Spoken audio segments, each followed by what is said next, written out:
आदाब, इस्तकबाल है। आप देख रहे हैं आलमी मंजर। मैं हूं आपके साथ अबू हुरैरा। गजा के 20 लाख फिलिस्तीनी बाशिंदे इंसानी हमदर्दी के बहरान का सामना कर रहे हैं। इस बात का इंकशाफ अक़वाम मुत्तहिदा की एक रिपोर्ट में हुआ है। ये रिपोर्ट देखिए।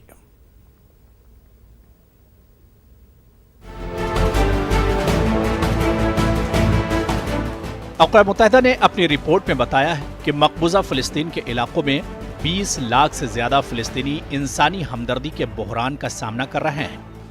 अक़वाम मुत्तहिदा की रिपोर्ट में कहा गया है कि सबसे ज्यादा खतरात का सामना करने वाले अफराद की जिंदगियां बचाने के लिए 348 मिलियन डॉलर्स की हंगामी तौर पर जरूरत है। अक़वाम मुत्तहिदा ने हाल ही में मकबूजा इलाकों के 24 लाख में से 15 लाख फिलिस्तीनियों के लिए इंसानी हमदर्दी की इमदाद बराए 2020 का एक मंसूबा शुरू किया है।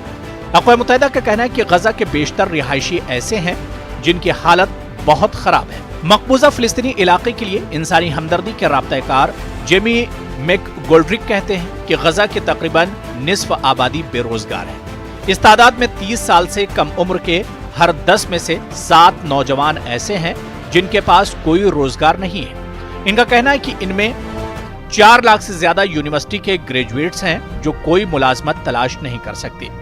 इस वक्त नाउम्मीदी की एक फजा तारी है। मैकगोल्ड्रिक ने यह भी कहा कि गजा में बेशतर लोगों के पास खाने को मुनासिब खुराक नहीं है। वहां के तमाम घरानों में से 60% को खुराक की कमी का सामना करना पड़ रहा है। गजा में सेहत का निजाम तबाही के दहाने पर है। डॉक्टरों की एक बड़ी तादाद बैरून मुल्क जा चुकी है।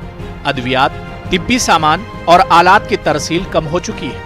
नतीजा यह है कि शदीद बीमारियों में मुब्तला लोग अपना इलाज नहीं करवा सकते। उन्होंने मजीद कहा कि हापिल के नतीजे में हासिल होने वाली रकम का बेशतर हिस्सा खुराक, पानी और हिफ्जान सेहत की देखभाल और जिनसी बुनियाद पर होने वाले तशद्दुद या इम्तियाजी सलूक से बचाव और दूसरी अहम जरूरियात पर खर्च हो जाता है। मैकगोल्ड्रिक ने कहा कि हम इस तहकीक से भी बाखबर हैं कि हमें लोगों का इंसानी हमदर्दी की इमदाद पर इन्हिसार खत्म करना होगा। हमें कैश पर काम जैसे प्रोजेक्ट्स के लिए कोशिश करना और इसमें बेहतरी लाना होगी। हमें रोजगार पैदा करने के लिए सनती जोन्स बनाने होंगे। हमें ज़राई और माहीगीरी के सेक्टर्स को बेहतर बनाना होगा। इनका कहना था कि अगर इस जानिब फौरी तवज्जो न दी गई तो लोग मुस्तकबिल में एक तवील अरसे तक इंसानी हमदर्दी की इमदाद पर इन्हिसार करते रहेंगे। Bureau report, news 18 Urdu. फिलिस्तीनी कस्बे बैतुल्लाहम में क्रिसमस की खुसूसी तकरीबात में शरीक होने के लिए दुनिया भर से हजारों मसीही ज़ायरीन की आमद का सिलसिला जारी है। तकरीबात का मरकजी मकाम बैतुल्लाहम में पैगंबर यसू मसीह की जाय पैदाइश पर वाक़ई गिरजाघर है। दुनिया भर की मसीहों के नजदीक मगरबी किनारे का चर्च ऑफ नेटिविटी एक मुकद्दस मकाम है। इस गिरजाघर के बाहर सिक्योरिटी के खुसूसी इंतजाम किए गए हैं। निस्फ शब को होने वाली इबादत में फिलिस्तीनी सदर महमूद अब्बास भी शरीक होंगे। क्रिसमस के मौके पर फिलिस्तीनी वजीर सयाहत रोला माया ने इजरायली कब्जे में होने के बावजूद क्रिसमस पर खुशी और खैर सगाली का पैगाम दिया है। उन्होंने उम्मीद जाहिर की कि अगले बरस कब्जे के खात्मे के साथ क्रिसमस खुशी खुशी मनाया जाएगा। This year is that Christmas is a message of joy. When Jesus was born more than 2000 years ago, it was a joy for the humanity, and every year we celebrate Christmas. It's also a message of joy. But of course, we're celebrating Christmas while we are still under occupation. We hope that we will celebrate Christmas joyfully next year with the end of occupation, and so that we could celebrate like all other nations in our independent country without occupation. शुमाल मगरबी शाम में एक school की इमारत पर missile हमले किए गए हैं। इन हमलों में मुतादिद शहरी हलाक जबकि मुतादिद जख्मी हो गए हैं। आईनी शाहिदीन के मुताबिक शाम के अहम इत्तेहादी रूस ने इत्तेहादी जोबास गांव के स्कूल को निशाना बनाया, जिसे मुल्क के दीगर हिस्सों में तशद्दुद से बेघर लोगों के जरिए इस्तेमाल किया जाता था। इनका कहना था कि एक ही खानदान के 10 अफराद हलाक हो गए, जबकि बरतानिया में कायम शामी ऑब्जर्वेटरी बराए ह्यूमन राइट्स ने बताया कि 8 अफराद हलाक हुए हैं, जिनमें 5 बच्चे और एक खातून भी शामिल हैं। बताया जाता है कि शामी अफवाज ने गुज़िश्ता हफ्ते शुमाल मगरिब में कई हफ्तों की बमबारी के बाद मुल्क के आखिरी बागी गढ़ इदलिब में दसियों हजार अफराद को बेघर कर दिया। शाम में अक़वाम मुत्तहिदा का तखमीना है कि इस माह के शुरू में होने वाले बम धमाकों के बाद तकरीबन 60,000 अफराद जुनूबी इलाके की तरफ कूच कर चुके हैं। الطيارة أول شيء فتلت هيك شرغت وبعدين ما شفنا إلا صاروخ نزل علينا، نزل على عيلة كاملة هنا يطلعوا لهم 10 أشخاص كلهم ميتين. صارنا سنتين هون، نزحنا بجوباس، وهلا كمان نفس الشيء، نفس الحكي، صرنا ننزح من جوباس على سرمدة على معبر باب الهواء، واحنا عم نحمل سيارتنا ليك شوف شلون محملة، وصار ضرب الطيران الروسي وجراء الاستهداف المنطقة راح الضحية حوالي 10 أشخاص و2 أو 3 مفقودين. ईरान ने हैवी वाटर न्यूक्लियर रिएक्टर की मुहिम शुरू कर दी है। ईरान के जौहरी इदारे के सरबराह अली अकबर सालेही ने कहा है कि इस इक़दाम का मकसद यूरोपीय ममालिक पर दबाव बनाना है ताकि वो अमरीकी पाबंदियों से मुतालिक कोई मौसर तरीका इख्तियार करें जो ईरान को बैरून मुल्क तेल फरोख्त से रोकता है।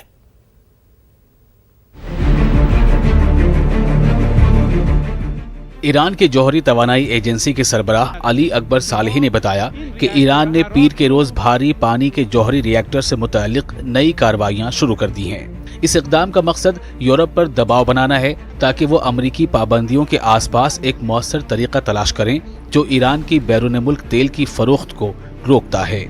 सालेही का कहना है कि इराक हेवी वाटर रिएक्टर का सानवी सर्किट शुरू करना ईरान के 2015 के आलमी ताकतों के साथ जौहरी मुआहिदे की खिलाफ वर्जी नहीं करता है, लेकिन इसने तेहरान का इंच प्रोग्राम हथियारों की दर्जाबंदी के करीब किया है। अली अकबर सालेही ने सरकारी टीवी को बताया कि सानवी सर्किट गर्मी को रिएक्टर के कूलिंग सिस्टम में मुंतकिल करता है। उन्होंने कहा कि पूरा रिएक्टर सिस्टम 2021 में ऑनलाइन हो जाएगा। این پمپ الان چیکار میکنه؟ آب گرمو که تو استخر پشت این دیوار هست که این آب گرم در حقیقت از ریاکتور حرارت ریاکتور رو گرفته میاد میره به برج‌های خنک کننده، اونجا سرد میشه دوباره برگشت پیدا میکنه. ईरान का इसरार है कि इसका जौहरी प्रोग्राम पुरअमन मकासद के लिए है। बरतानिया ईरान को इराक रिएक्टर को नए सिरे से डिजाइन करने में मदद फराहम कर रहा है ताकि इसमें पैदा होने वाले प्लूटोनियम की मकदार को महदूद किया जा सके। गुज़िश्ता साल अमेरिका की यकतरफा तौर पर जौहरी मुआहिदे से दस्तबरदारी के बाद लंदन ने अपना किरदार अदा किया है। सालेही ने कहा कि ईरानी इंजीनियर यूरोप की मदद के साथ या उसके बगैर रिएक्टर पर काम खत्म कर देंगे, लेकिन इनकी मदद करना इनके मफाद में है। طرف مقابل میداند که ما این ریاکتور عراق رو اگر هم آنها کمک نکنن که خیلی به ضررشان تمام خواهد شد، ما قطعا خودمون با دست خودمون و با توانمندی عزیزانمون در سازمان انرژی اتمی و صنایع کشور قطعا این پروژه رو به سرانجام میرسونیم. این رو یقین بدانن. अक़वाम मुत्तहिदा की जौहरी निगाह रखने वाली बैनुल-अक़वामी जौहरी तवानाई एजेंसी यानी IAEA ने गुज़िश्ता माह कहा था कि ईरान ने मुआहिदे की इजाज़त से ज़्यादा भारी पानी ज़ख़ीरा करके 2015 के मुआहिदे की एक और हद की खिलाफ वर्जी की है। नवंबर में अमेरिका ने पाबंदियों की छूट की तजदीद की थी, जिसके तहत रूस और दीगर यूरोपीय ममालिक ईरान के साथ सिविलियन जौहरी ताउन करने की इजाज़त देते हैं। खास तौर पर इराक रिएक्टर और फोर्दो यूरेनियम की अफसूदगी की सहूलत पर दोबारा काम करने का काम जारी रखना है। दोनों साइटों की निगरानी IAEA करती है। Bureau report, news 18 Urdu. Iran में नवंबर के वस्त में हुए एहतजाज के दौरान कम से कम 1500 अफराद हलाक हुए थे। आलमी मीडिया के मुताबिक ईरान के रहबर आला अयतुल्लाह अली खामनई ने आला सिक्योरिटी और सरकारी ओहदेदारों को हर मुमकिन तरीके से एहतजाज खत्म करने का हुक्म दिया था।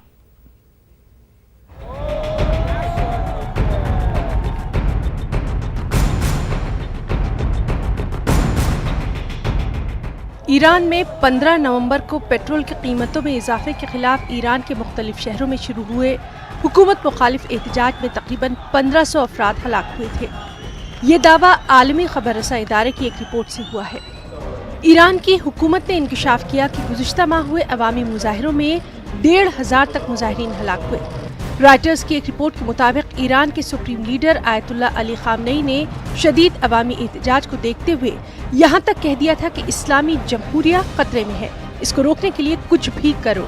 رائٹرز نے لکھا ہے کہ ان مظاہروں کے پھیلتے جانے اور شدید تر ہو جانے کے بعد خامنئی نے اعلیٰ ملکی نمائندوں کے ساتھ خاص ملاقاتیں کی تھیں اور ہر ممکن طریقے سے احتجاج ختم کرنے کا حکم دیا تھا۔ رپورٹ کے مطابق محلوقین میں کم از کم 17 نوجوان اور 400 خواتین سمیت سیکیورٹی فورسز اور پولیس کی بڑی تعداد بھی شامل ہے۔ 15 نومبر کو شروع ہوئے حکومت مخالف مظاہرے تقریباً 2 ہفتوں تک جاری رہے تھے۔ ایران نے اس پرتشدد عوامی احتجاج میں ہلاکتوں کی تعداد کافی کم بتائی تھی۔ دوسری جانب ایران نے رائٹرز کی اس رپورٹ کی تردید کرتے ہوئے اسے جعلی خبر قرار دے دیا۔ حکومتی ترجمان نے آیت اللہ علی خامنئی کی جانب سے جاری کسی قسم کے ایسے احکامات پر تبصرہ کرنے سے بھی انکار کر دیا۔ ایران کے انفارمیشن اینڈ کمیونیکیشن سینٹر کے سربراہ علی رضا ظفرفیان نے رائٹرز کی اس رپورٹ کو سختی کے ساتھ مسترد کر دیا۔ انہوں نے کہا کہ رائٹرز ہلاکتوں کی تعداد 20,000 بھی کہہ سکتا تھا، تاہم اس طرح کی جعلی خبروں میں کوئی صداقت نہیں ہے۔ علی رضا نے مزید کہا کہ اس طرح کی خبر لکھنا اور اس طرح کے دعوے کرنا مشکل نہیں ہے۔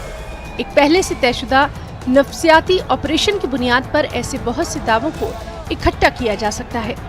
علی رضا کے مطابق ایران کے سپریم لیڈر نے 3 گروپوں کو اس واقعے کی تحقیقات کرنے اور ہلاک ہوئے لواحقین کی امداد کرنے کا حکم جاری کیا ہے۔ انہوں نے یہ بھی کہا کہ ایک ٹیم تفصیلی تحقیقات میں مصروف ہے تاکہ یہ معلوم کیا جا سکے کہ ہر شخص کو کس طرح تکلیف پہنچی ہے۔ واضح رہے کہ ایرانی حکومت کی جانب سے تیل کی قیمتوں میں غیر متوقع اضافے کے بعد سے ملک بھر میں مظاہرے شروع ہو گئے تھے۔ لوگ سڑکوں پر نکل آئے تھے اور ایران کے رہبر اعلیٰ آیت اللہ علی خامنئی کو عامر قرار دیا تھا۔ Bureau report, news 18 Urdu. چلیے آگے بڑھیں گے۔ خبر انڈونیشیا سے ہے، جہاں ایک بھیانک بس حادثہ پیش آیا۔ اس حادثے میں 2 درجن سے زائد افراد ہلاک جبکہ متعدد افراد زخمی ہوئے ہیں۔ راحت کا کام جنگی پیمانے پر جاری ہے۔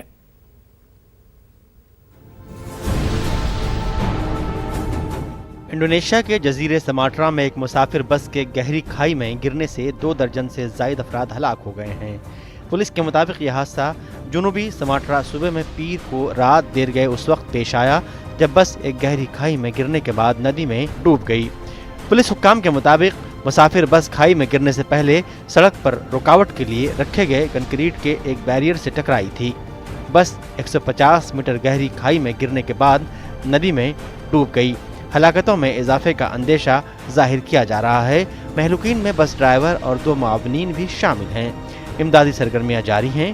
اس حادثے میں بچ جانے والے مسافرین کے مطابق بس میں کم سے کم 50 افراد سفر کر رہے تھے۔ حادثے کی وجوہات کا پتہ لگایا جا رہا ہے۔ 25 orang Bakelta, kemudian 14 orang yang dievakuasi ke rumah sakit selamat. Demikian. Indonesia میں سڑک حادثات عام ہیں، بالخصوص دیہی علاقوں میں عام طور پر بنیادی ڈھانچے کی صورتحال کافی خراب ہے۔ ستمبر میں مغربی جاوا کے سوکابومی علاقے میں ایک بس کے گہری کھائی میں گرنے سے کم از کم 21 افراد ہلاک ہو گئے تھے۔ Bureau report, news 18 Urdu. سعودی صحافی جمال خاشقجی قتل معاملے میں سعودی عدلیہ کے فیصلے پر دنیا بھر میں ملا جلا رد عمل سامنے آ رہا ہے۔ خاشقجی قتل معاملے کی بین الاقوامی جانچ کمیٹی کی سربراہ نے اس فیصلے پر مایوسی کا اظہار کیا ہے۔ ترکی اور انسانی حقوق کی کچھ تنظیموں نے بھی اس فیصلے کی مذمت کرتے ہوئے اس پر سوال اٹھائے ہیں۔ حالانکہ امریکہ اور مقتول صحافی کے بیٹے صلاح خاشقجی نے سعودی عدلیہ کے فیصلے کو تسلیم کرتے ہوئے اس کی تعریف کی ہے۔ پیر کو سعودی عرب کی ایک عدالت نے صحافی جمال خاشقجی کے قتل کے جرم میں 5 افراد کو سزائے موت سنائی تھی۔ یہ خاص رپورٹ دیکھیے۔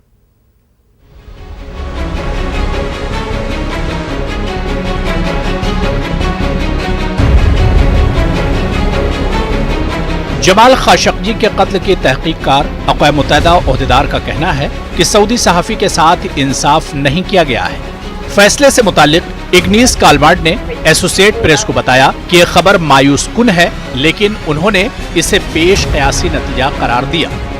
What we have here is a whitewash. It's a pretend of justice. And the fact that the chain of command and the state have not been investigated means that the system that made it possible for Jamal Khashoggi to be killed has not been touched. This is why we have impunity.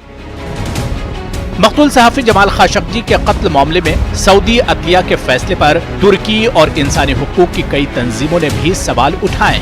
Human rights watch के तर्जुमान अहमद बिन चेम्सी के मुताबिक ये मुकदमा इब्तिदा से ही राज रखा गया और अब भी है। अभी तक हमें नकाबपोश मुजरिमों की शनाख्त नहीं मालूम हुई। हमें नहीं मालूम कि वो किसके खिलाफ आयद किया गया। उन्होंने मजीद कहा कि सऊदी इस्तिगासा ने इस जुर्म की आला सतह की तफ्तीश करने की कोशिश तक नहीं की। क्या वली अहद शहजादा मोहम्मद बिन सलमान समेत दीगर किसी आला हुकाम ने कत्ल के हुक्म में कोई किरदार अदा किया था? दूसरी जानिब मकतूल सहाफ़ी जमाल खाशोगी के बेटे सलाह खाशोगी ने सऊदी अदलिया के फैसले को तस्लीम करते हुए फैसले की तारीफ की है। समाजी राब्तों की साइट ट्विटर पर सलाह खाशोगी का कहना था कि अदलिया का फैसला 2 उसूलों पर मबनी है, इंसाफ और फौरी कानूनी चाराजोई। इसमें नाइंसाफी या ताखीर नहीं है, हमें इंसाफ मिला है। हम हर सतह पर सऊदी अदलिया पर एतमाद रखते हैं। अमेरिका में ट्रंप इंतजामिया के एक सीनियर अहलकार ने फैसले का खैर मकदम किया है। खबर रसा इदारे रॉयटर्स के मुताबिक अमेरिकी दफ्तर खारजा के तर्जुमान का कहना था कि यह फैसला उन अफराद के खिलाफ एहतिसाब के लिए एक अहम कदम है जो इस खौफनाक जुर्म में मुलविस थे। उनका कहना था कि सऊदी अरब की साफ और शफाफ अदालती कार्रवाई पर अमेरिका उनकी हौसला अफजाई करता है। ताहम एक सीनियर अमेरिकी अहलकार ने कहा है कि अमेरिका मुकम्मल एहतिसाब के लिए अमेरिका पर दबाव डालेगा।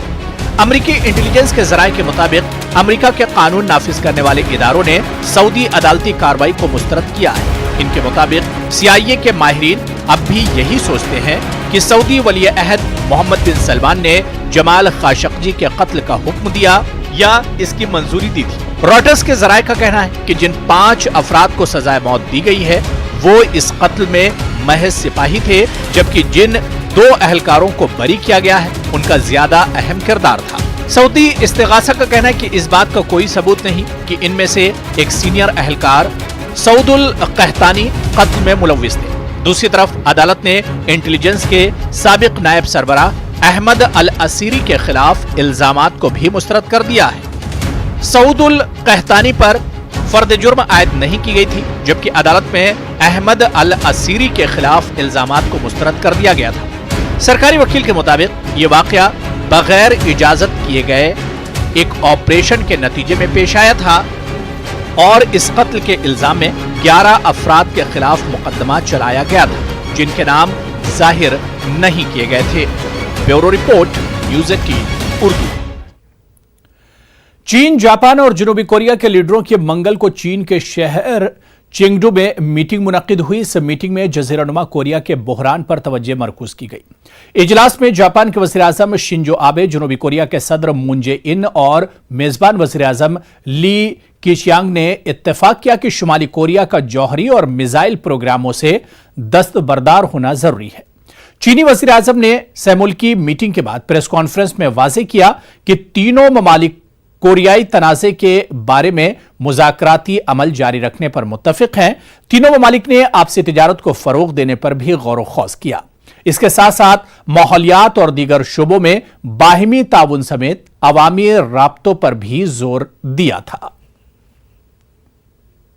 世界上覆盖人口最多的、结构最多元的、最大的自贸区，这必然会给相关国家各类企业都带来巨大的机遇。我们希望一鼓作气，趁势而上，把这个自贸区的协议签成，为大家开拓更为广阔的空间。 आगे बढ़ेंगे। मरकजी काबीना की मीटिंग में नेशनल पॉपुलेशन रजिस्टर यानी NPR को अपडेट करने की मंजूरी दे दी गई है। वज़ीर-ए-आज़म नरेंद्र मोदी की सरबराही में हुई मीटिंग में एनपीआर अपडेट को मंजूरी दी गई। इसके लिए मरकजी काबीना ने 8,500 करोड़ रुपए के बजट को मंजूरी दी है। एनपीआर अपडेटिंग के अमल में आसाम को शामिल नहीं किया गया है। आसाम को छोड़कर मुल्क की दीगर रियासतों और मरकज के जेर इंतजाम इलाकों में यह अमल अप्रैल से सितंबर के बीच जारी रहेगा। इस अमल के तहत आम शहरियों की गिनती की जाएगी। एनपीआर के तहत आम शहरी से मुराद ऐसा शख्स है जो किसी इलाके में 6 महीने या इससे ज्यादा अरसे से रह रहा हो या आइंदा 6 महीने या इससे ज्यादा इस इलाके में क़याम का इसका इरादा हो। आने वाले यानी 2020 के अप्रैल से सितंबर तक 6 महीने ये काम चलेगा। लाखों लोग इसमें शामिल होंगे, वो घर घर जाएंगे और फरवरी 2021 में इसमें हेड काउंट भी होता है। इस बार टेक्नोलॉजी का उपयोग करते हुए ये प्रक्रिया आसान बनाई है। अब इसका ऐप तैयार किया है और इसलिए ऐप पर जो आप भरोगे वो मंजूर होगा, क्योंकि एनपीआर भी एक समझने जैसी है। एनपीआर में नेशनल पॉपुलेशन रजिस्टर ये पहली 2010 में यूपीए सरकार में शुरू हुआ और सारे लोगों का एक रजिस्टर बना और उसके कार्ड मनमोहन जी ने वितरित किए थे। तो 2015 में इसका अपडेशन हुआ और अभी इसका पूरा एक बार नहीं, क्योंकि हर 10 साल के बाद ये करना है, तो 2020 में हाँ, तो इसमें कोई भी प्रूफ देने की जरूरत नहीं है, कोई भी कागज देने की जरूरत नहीं है। आपके सवालों को पहले ही मैं जवाब देता हूं। इसमें ना प्रूफ है, ना कागज है, ना बायोमेट्रिक है। जो आप कहोगे वही सही है, क्योंकि जनता पर हमारा भरोसा है।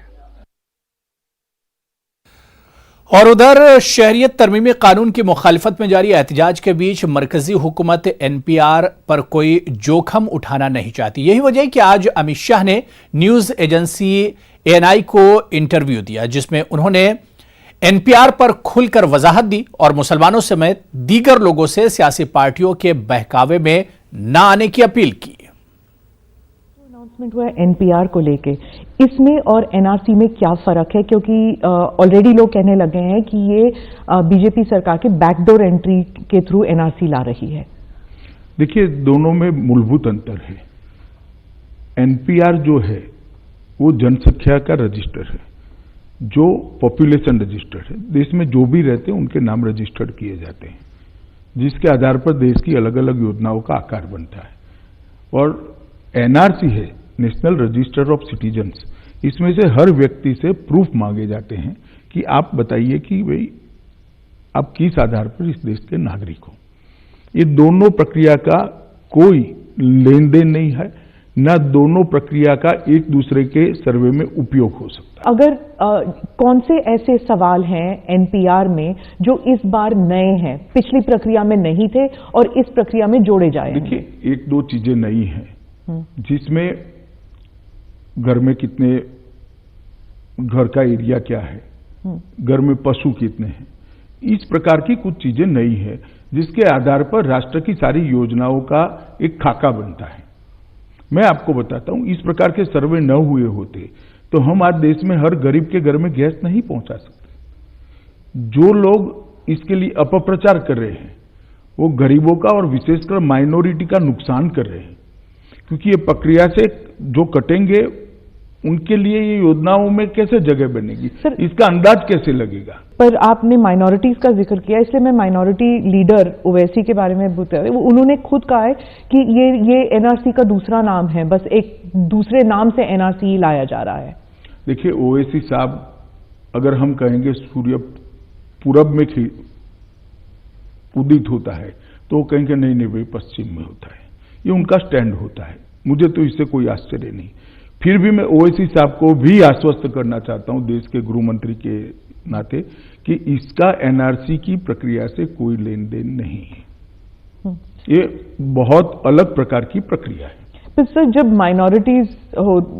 माइनॉरिटीज की जिक्र कर रहे हैं आप, तो माइनॉरिटी हमेशा ये घबराहट होती है माइनॉरिटी कम्युनिटी में कि ये बार बार जो सवाल पूछते हैं, क्या आप नागरिक हैं, क्या आप यहाँ पर कब से हैं, कितने साल से हैं, जब बार बार सवाल उठता है तो दस्तावेज तो पेश करना पड़ेगा ना। एक भी सवाल ऐसा नहीं है कि आप नागरिक हैं। उन कितने साल से रह रहे इसलिए पूछते हैं कि इसकी एक प्लानिंग बनानी है, इसका आयोजन करना है। और ये डरा डरा कर ही माइनॉरिटी को सारे फायदों से दूर रखा था। मोदी जी की सरकार आने के बाद माइनॉरिटी को गैस भी मिला, घर भी मिला, शौचालय मिला, अब हेल्थ का कार्ड मिला है। अगर ये डराने का कार्यक्रम न करते तो अब तक मिल चुका होता। तो चलिए इस बुलेटिन में अभी फिलहाल इतना ही। शब बखैर।